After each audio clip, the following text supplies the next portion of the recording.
ಹಿಂದೂ ಧರ್ಮದಲ್ಲೇ ಅವಹೇಳನ ಮಾಡ್ತಾರೆ ಅನ್ನೋದು ಎಷ್ಟು ಸರಿ? ಇಲ್ಲಿ ನಾನು ಯಾವ ಹೀರೋಯಿನ್ ಅಥವಾ ಯಾವ ರಾಜಕಾರಣಿಯನ್ನ ನೇರವಾಗಿ ನಾನು ದೂಷಣೆ ಮಾಡ್ತಿಲ್ಲ.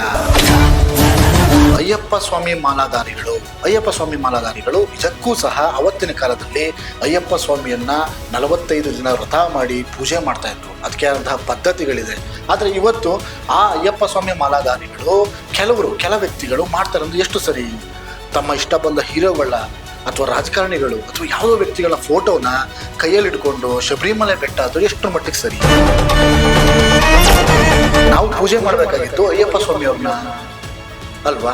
ಅದು ಬಿಟ್ಟು ಆ ಹೀರೋಗಳು ಅಥವಾ ಯಾವುದೊಬ್ಬ ರಾಜಕಾರಣಿಗಳು CM ಆಗ್ಬೇಕಂತೆ ಅಥವಾ ಮುಖ್ಯಮಂತ್ರಿ ಆಗಲಿ ಅಥವಾ ಪ್ರಧಾನಮಂತ್ರಿ ಆಗಲಿ ಅಂತ ಆ ಹೀರೋಗಳು ಆ ರಾಜಕಾರಣಿಗಳು ಫೋಟೋ ಎತ್ಕೊಂಡು ನೀವು ಶಬರಿಮಲೆಗೆ ಹೋದ್ರೆ ನಿಜಕ್ಕೂ ಅಯ್ಯಪ್ಪ ನಿಮಗೆ ದರ್ಶನ ಕೊಡ್ತಾನ?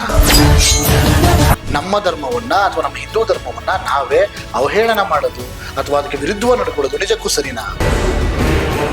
ಇತ್ತೀಚೆಗೆ ಒಂದು ಘಟನೆ ನಡೆಯುತ್ತೆ. ಮಹದೇಶ್ವರ ಬೆಟ್ಟದಲ್ಲಿ ಒಬ್ಬ ಬಿಗ್ ಬಾಸ್ ಅಭ್ಯರ್ಥಿಯ ಫೋಟೋವನ್ನ ಎತ್ಕೊಂಡು ಹೋಗ್ತಾರೆ. ಇದು ನಿಜಕ್ಕೂ ಸರಿನಾ? ನಿಮ್ಮ ಪೂಜೆ ಅಥವಾ ಅವ್ರಿಗೆ ಅಭಿಮಾನ ಇತ್ತು ಅಂದ್ರೆ ನಿಜವಾಗ್ಲೂ ನೀವು ಅವ್ರ ಬಗ್ಗೆ ಕೇಳ್ಕೊಳ್ಳಿ.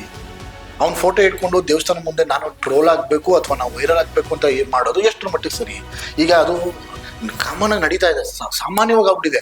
ಅಯ್ಯಪ್ಪ ಸ್ವಾಮಿ ಮಾಲಾಧಾರಿಗಳು ಅಯ್ಯಪ್ಪ ಸ್ವಾಮಿ ಮಾಲೆ ಹಾಕೊಳ್ಳೋದಂತೆ ಕೆಲವರು ಉದಾಹರಣೆಗಳಿರ್ತವೆ. ಕೆಲವರು ಇವತ್ತಿಗೂ ಸಹ ತುಂಬಾ ಜನ ಭಕ್ತಿಯಿಂದ ಇದ್ದಾರೆ. ಅವ್ರ ಬಗ್ಗೆ ನಾವು ಮಾತಾಡ್ತಾ ಇಲ್ಲ. ಕೆಲವರು ಇದಾರಲ್ಲ ವ್ಯಕ್ತಿಗಳು ಅಯ್ಯಪ್ಪ ಸ್ವಾಮಿ ಮಾಲೆ ಹಾಕೊಂಡ್ರು ಸಹ ತಾವು ವೈರಲ್ ಆಗಬೇಕು ಅನ್ನೋದು ತಲೆಯಲ್ಲಿ ಕೊಡ್ತಾ ಇರುತ್ತೆ. ಹೀರೋಗಳು ಫೋಟೋ ಎತ್ಕೊಂಡೋಗೋದು, ಅವ್ರು ಇಷ್ಟ ಬಂದಂಥ ಹೀರೋಗಳು ಫೋಟೋ ಎತ್ಕೊಂಡು ಶಬರಿಮಲೆ ಬೆಟ್ಟ ಹತ್ತೋದು, ಪಂಪಾಯಿಂದನೇ ಫೋಟೋ ತೋರಿಸೋದು, ಅದನ್ನು ಅವ್ರ ಇನ್ಸ್ಟಾಗ್ರಾಮ್ಗಳಲ್ಲೋ ಫೇಸ್ಬುಕ್ಕಲ್ಲೋ ಯೂಟ್ಯೂಬಲ್ಲೋ ಹಾಕೊಳ್ಳೋದು, ನನ್ನ ಜನ ವೈರಲ್ ಮಾಡ್ತಾರೆ ಅಥವಾ ಅವ್ರ ಅಭಿಮಾನಿಗಳು ನನ್ನ ವಿಡಿಯೋವನ್ನು ವೈರಲ್ ಮಾಡ್ತಾರೆ.